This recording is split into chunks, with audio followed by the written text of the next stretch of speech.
Have you ever wondered why every healing journey leaves you feeling more broken than before? Why no matter how many therapists you see, how many spiritual practices you try, how many inner child workshops you attend, or how deep you dig into your trauma, there's still this gnawing sense that something fundamental is wrong with you. What if I told you that's because you were never meant to be healed? What if you were meant for something else entirely? What if the very thing you've been trying to fix is actually your greatest gift to the world? Maybe you're not broken. Maybe you're awake in a world that's still sleeping. Maybe you're not too sensitive. Maybe the world isn't sensitive enough. Maybe your pain isn't a pathology to cure. Maybe it's a portal to something sacred. Jenny remembers the exact moment she realized she was different from everyone else around her. She was 7 years old, sitting cross-legged on her grandmother's worn Persian rug, playing with her dolls while the adults talked in the kitchen.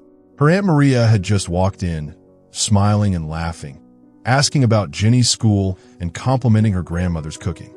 But Jenny felt something else entirely. Beneath Maria's bright smile, Jenny could sense this profound, aching sadness radiating from her chest. Not visible tears, not audible sobs, just this quiet, desperate grief that seemed to pour out of every cell in her aunt's body. Jenny felt it like a weight pressing into her lungs, making it hard to breathe. When she tugged on her mother's sleeve and whispered, "Why is Aunt Maria so sad?" Her mother looked confused. "Sad? Honey, she seems perfectly fine to me. Look at her, she's laughing." But Jenny could feel it, the grief, the loneliness, the years of swallowed words and unspoken dreams. The way Maria's energy felt fractured, like she was holding herself together with invisible tape. Later that evening, Jenny learned that her aunt had lost a baby 6 months earlier, a miscarriage that the family had decided not to talk about because it would only make things harder. This became Jenny's pattern, feeling everyone's hidden pain, absorbing emotions that didn't belong to her, carrying sorrows that had no name, no story, no permission to exist. By the time she was 12, Jenny knew which teachers were going through divorces before they announced it.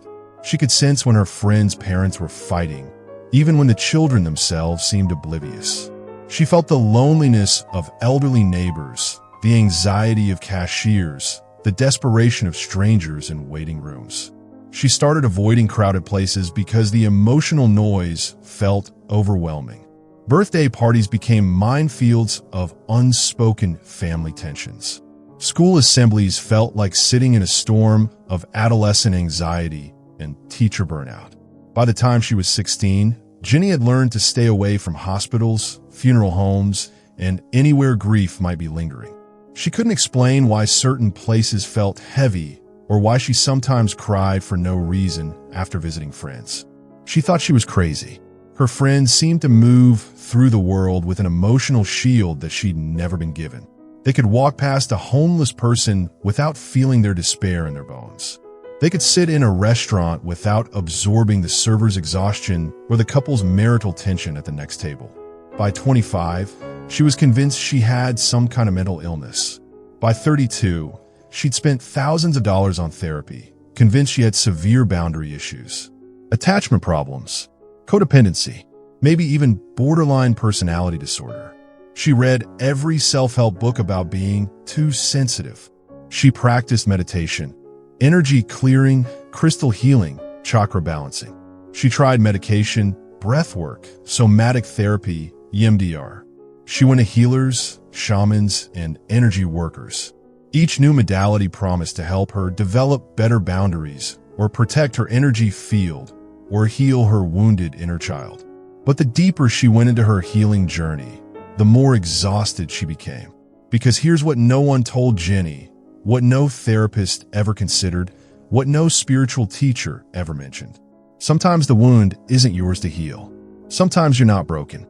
Sometimes you're just awake. Sometimes your sensitivity isn't a disorder to cure. Sometimes it's a gift to understand. Sometimes what feels like pathology is actually prophecy. Take a breath with me right now. What emotions have you been carrying that feel too big for your body, too old for your age, too complex for your story? There's a split that lives inside most empaths that rarely gets talked about in spiritual circles or therapy sessions. On the surface, there's the persona, what Jung called the mask we wear to navigate the world. For empaths, this is often the role of the spiritual seeker, the conscious one, the healer, the helper. The person who has their chakras aligned and their boundaries set. The one who meditates daily and drinks green smoothies and has definitely done their inner work. But underneath that carefully constructed persona, there's a trembling voice whispering dangerous questions. What if I'm actually the problem? What if I'm just too much for this world? What if there's something fundamentally wrong with the way I'm wired? What if I'm not spiritually gifted? What if I'm just emotionally unstable? This internal war creates what Jung called neurotic suffering, the agony of being split against yourself. This is what Jung meant when he spoke about the shadow, not just the bad things we've done, but the repressed, disowned parts of our psyche that we refuse to acknowledge or integrate. Until you make the unconscious conscious, Jung warned, it will direct your life and you will call it fate. But here's the plot twist that changes everything. The revelation that most empaths never get to hear. What if the empath's problem isn't their problem at all? What if empaths are unconsciously absorbing the collective shadow, the repressed emotions, unhealed trauma, and unspoken truths that our entire society refuses to face? Think about the world we live in. A culture that worships productivity over presence, performance over authenticity, positivity over truth. A culture that says, don't be so sensitive. Get over it. Move on. Think positive. Good vibes only. A culture that has created what Jung called the general neurosis of our time. A collective disconnection from our emotional truth, our authentic selves, our shadow material. But emotions don't just disappear when we ignore them. Trauma doesn't evaporate when we refuse to acknowledge it. Energy doesn't vanish when we suppress it. It has to go somewhere. And empaths, with a somewhere, we're the ones who feel what others can't afford to feel, who process what others refuse to process, who carry what others won't carry, who absorb what others won't acknowledge. The anxiety that seems to have no story attached to it, the rage that appears to come from nowhere, the sadness that feels ancient and infinite, like it belongs to centuries, not just your own life. The unexplained exhaustion after spending time with certain people. The way you feel drained in crowded places. The mysterious illnesses that doctors can't quite diagnose. The autoimmune conditions that flare up when you're stressed. Jung called this phenomenon participation mystique, the unconscious identification with others' psychological content. But he was writing for a different time, before we understood how trauma moves through families, how emotions can be contagious, how sensitive people can literally absorb the energetic imprints of unprocessed collective pain. Modern neuroscience has caught up to what Jung intuited. Mirror neurons fire not just when we act, but when we witness others acting. Emotional contagion is real. Empaths have nervous systems that are literally more permeable, more receptive, more attuned to subtle energies that others can't even perceive. Research in epigenetics shows us that trauma can be passed down through generations. Studies on mirror neurons demonstrate that we literally feel what we witness. The field of interpersonal neurobiology proves that our nervous systems are constantly co-regulating with others. But our culture has pathologized this gift, turned sensitivity into sickness, made feeling deeply seem like emotional instability, convinced empaths that their superpower is actually their weakness. So empaths spend their lives trying to fix themselves, not realizing they're trying to heal wounds that belong to the collective. They're medicating gifts that the world desperately needs. They're pathologizing abilities that are actually sacred. They're not emotionally unstable. They're spiritually permeable. They're not broken. They're translucent. They're not too much. They're exactly what this disconnected world needs most. Jung wrote about what he called the transcendent function, the psychological function that mediates between conscious and unconscious contents. Empaths are living embodiments of this transcendent function, bridges between seen and unseen worlds. If this is landing in your body, pause here for a moment. What have you been trying to fix about yourself that might actually be your greatest gift to the world? The most devastating and liberating realization for an empath is this: your suffering isn't always yours. That chest-crushing anxiety when you walk into certain rooms, the unexplained depression that hits you like a rogue wave, the rage that seems to have no origin story, no logical explanation, you've been carrying it as if it belongs to you, trying to heal it as if it's your wound, taking responsibility for emotions that don't even have your fingerprints on them. But what if these feelings are echoes, reverberations of ancestral trauma that was never processed, collective grief that was never mourned, cultural shame that was never acknowledged, historical wounds that were buried but never healed?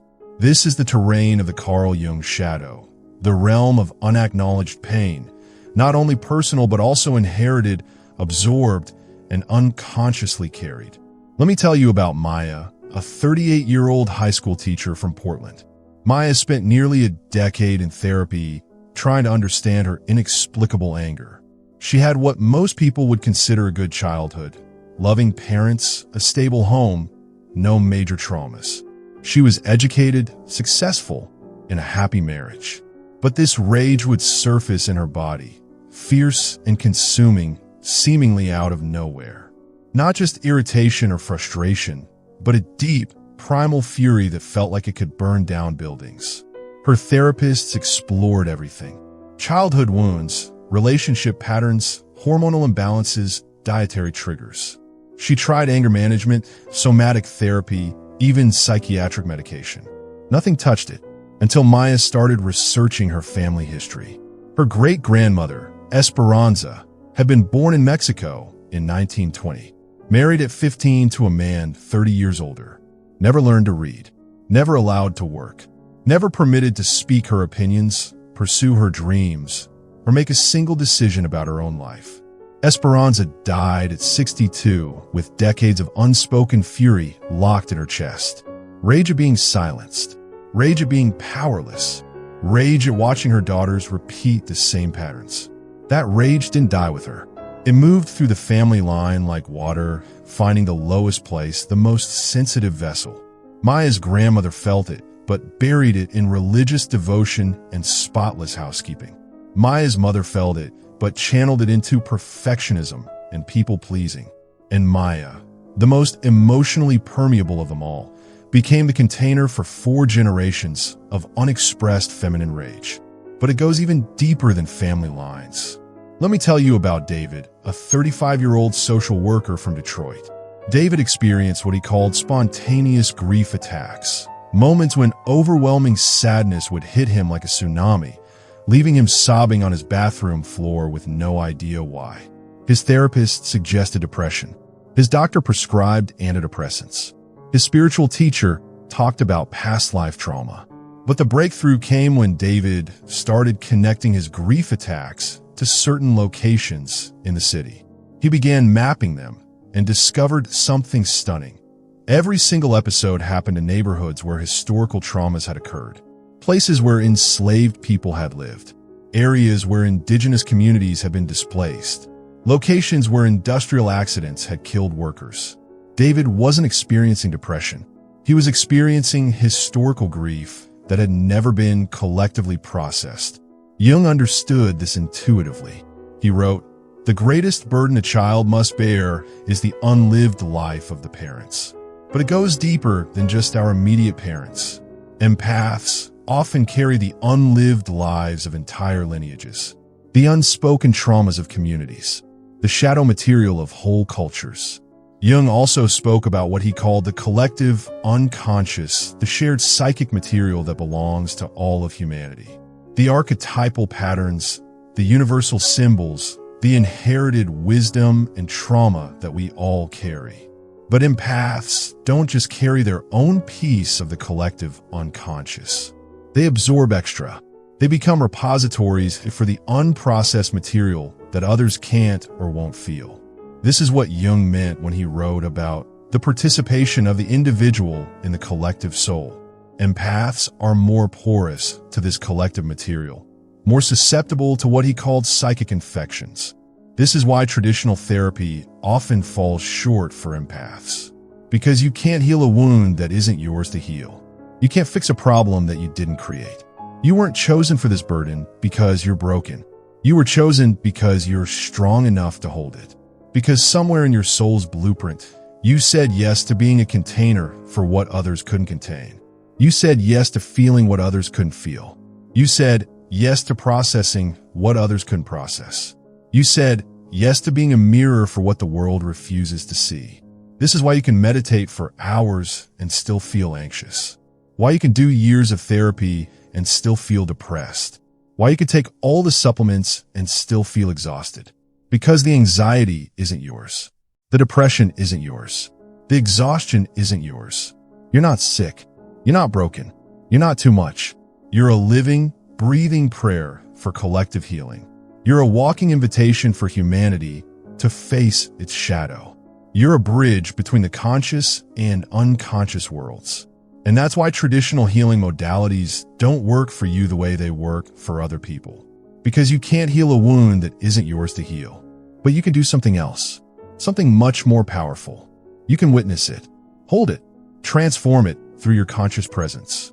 You can be what Jung called a redemptive figure, someone who transforms collective suffering through their individual consciousness. Breathe into this truth for a moment. You're not broken. You're not too much. You are a sacred vessel for collective healing. Let that land in your body. The shift happened for Jenny on an ordinary Tuesday afternoon in March.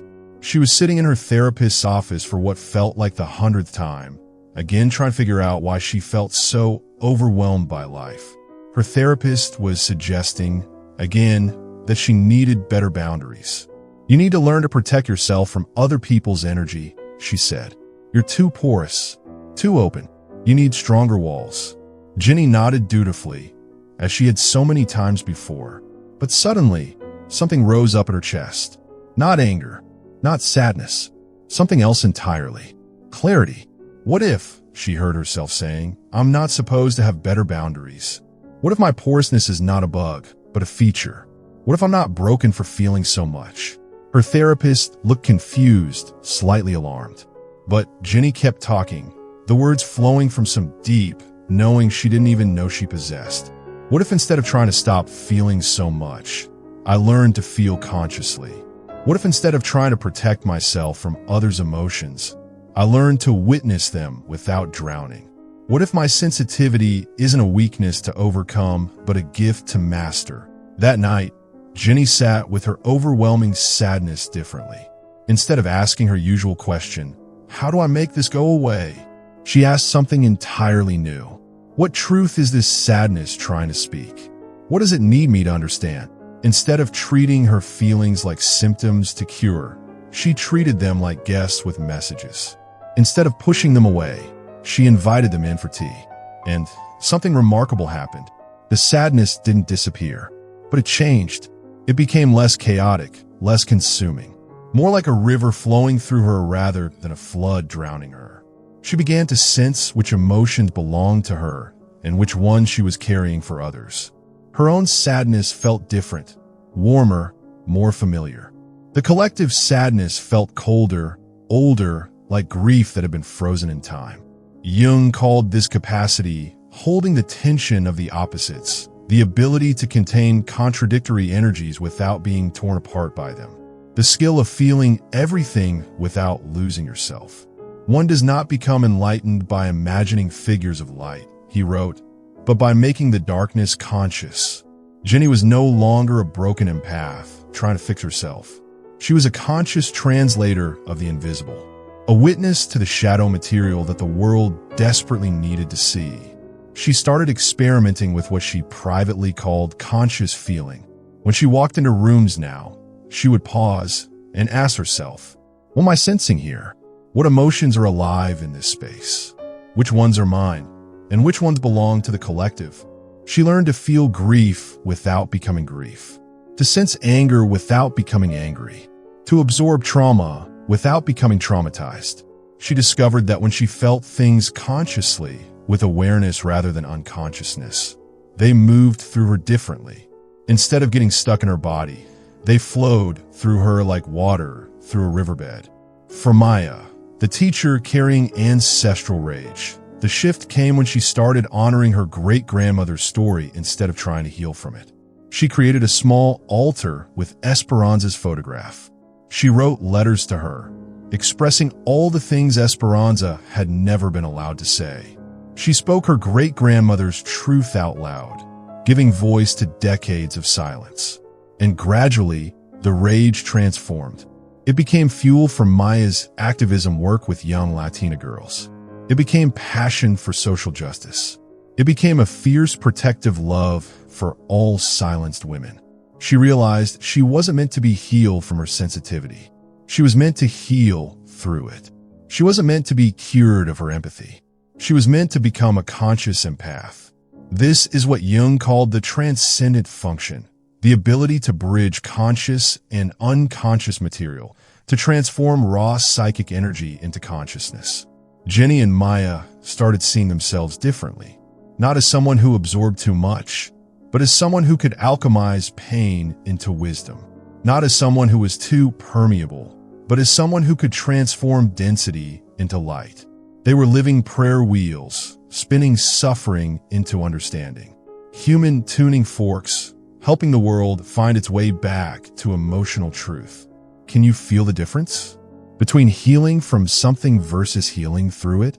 Between fixing yourself versus transforming through yourself?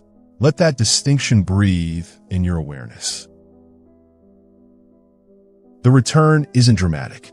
It doesn't happen with fanfare or mystical visions or sudden enlightenment. It's quiet, subtle, like autumn slowly changing the leaves. It's waking up one morning and realizing you're no longer at war with your own nervous system. It's sitting in your sensitivity like it's a sacred temple, not a prison you're trying to escape. It's understanding that your emotional intensity isn't a disorder to manage. It's a superpower to master. It's the slow integration of what the Carl Jung shadow work was always pointing toward. Not escape, but embodiment. For Jenny, the shift showed up in small ways at first. She stopped rushing to fix her feelings when they arose. Instead, she would breathe and ask, "What are you here to teach me?" She started drawing boundaries not as walls to keep the world out, but as sacred containers to hold her gifts consciously. She learned the difference between closing off and creating space. She stopped performing what she called spiritual maturity, that exhausting pretense of having transcended all human emotion. Instead, she started embodying authentic presence, the willingness to feel whatever wanted to be felt. She no longer rushed to transcend her humanity. She learned to be a graceful host to whatever wanted to move through her. This is what Jung called individuation, not the achievement of perfection, but the integration of wholeness. The process of becoming who you actually are, shadows and all. The word individuation comes from the Latin individus, meaning indivisible, not separate from others, but undivided within yourself. Jenny realized that her job was never to be normal. Normal people don't feel the collective unconscious. Normal people don't absorb ancestral trauma. Normal people don't sense the unspoken grief in grocery stores. Her job was to be a bridge between the visible and invisible worlds, to be a translator of the unconscious, a midwife of the unexpressed, a sacred witness to what the world wasn't ready to see. When she walked into rooms now, she still felt everything, but she felt it from a place of groundedness, not groundlessness. She could sense the family trauma sitting in someone's shoulders without taking it home with her. She could witness someone's unspoken grief without drowning in it. She could hold space for collective pain without losing herself in it. Because she learned the crucial difference between empathy and absorption, between witnessing and merging, between holding sacred space and becoming a dumping ground, between feeling with someone and feeling for someone. Jung wrote about what he called active imagination, the practice of consciously engaging with unconscious material rather than being unconsciously possessed by it. Jenny had learned to practice active empathy, the art of feeling consciously rather than being unconsciously flooded. She was still permeable, but now she was consciously permeable. She was still sensitive, but now she was powerfully sensitive. She hadn't been healed from her gifts. She had been awakened to them. The anxiety that used to cripple her became a radar system for collective nervous system activation. The depression that used to flatten her became a portal for helping others process grief. The rage that used to consume her became fuel for speaking truth about systemic injustice. She learned to ask herself, is this mine to feel or mine to transform? Sometimes the answer was both. Jung spoke about the concept of holding the tension, the ability to contain opposites without collapsing into either extreme. Jenny learned to hold the tension between feeling everything and being consumed by nothing. She discovered that empaths aren't meant to be impermeable. They're meant to be permeable with consciousness. They're meant to be filters, not sponges. Transformers, not absorbers. Alchemists, not victims. She learned what Jung called the art of letting things happen, the ability to be present with whatever arises without needing to control, fix, or change it. This is the secret that no one tells empaths. Your gift isn't in making feelings go away. Your gift is in making unconscious feelings conscious. You're not here to stop the storm. You're here to be the lighthouse in the storm. You're not here to heal everyone's pain. You're here to transform pain through conscious witness. You're not here to save the world. You're here to awaken the world by staying awake yourself. Feel into your body right now. Can you sense the difference between the version of you that felt broken and this version that feels whole? Between the you that was drowning and the you that could swim in any emotional ocean? So, to every empath who has ever felt too much, too deeply, too intensely, you are not here to be healed. You are here to remember who you've always been. You are the oracle who speaks the unspoken truths. The mirror that reflects what the world refuses to see. The vessel that transforms shadow into light through the sacred alchemy of conscious feeling. This is the heart of Carl Jung's shadow work. Not to pathologize your depth, but to awaken your sacred role within it. Your sensitivity is not your pathology. It's your prophecy. Your emotional intensity is not your weakness. It's your medicine for a world that has forgotten how to feel. Your ability to absorb everything is not your curse. It's your calling. Jung wrote, "The privilege of a lifetime is to become who you truly are. And who you truly are is not too much for this world. Not a problem to be solved. Not a diagnosis to be managed. Not a wound to be healed. You are a sacred translator of the soul's hidden language. A conscious holder of humanity's shadow. A living bridge between what is seen and what desperately needs to be witnessed. You are what Jung called a carrier of meaning, someone who can transform unconscious suffering into conscious wisdom. The world doesn't need you to be less sensitive. The world needs you to be more consciously sensitive, to feel everything and transform it through the power of your aware presence, to be a lighthouse in the storm of collective unconsciousness. To show others that it's possible to feel everything without being destroyed by anything. You are never broken, beloved. You are always whole. You just forgot how to trust the gift you came here to give. Your empathy is not your wound, it's your medicine. Your sensitivity is not your curse, it's your calling. Your ability to feel collective pain is not your pathology, it's your purpose. You're not here to heal from being an empath. You are here to heal through being an empath. And when you finally stop trying to fix yourself and start celebrating yourself, when you stop medicating your gifts and start mastering them, when you stop hiding your light and start letting it shine, you become what the world has been waiting for. A conscious empath, a sacred witness, a bridge between worlds. As Jung wrote in his final letter before he died, the world hangs on a thin thread, and that thread is the psyche of man. It is not the reality of the atom bomb, but what man will do with it that is important. You are that thread, dear empath. You are the consciousness that can transform the collective psyche. You are the awareness that can heal the world's unconsciousness.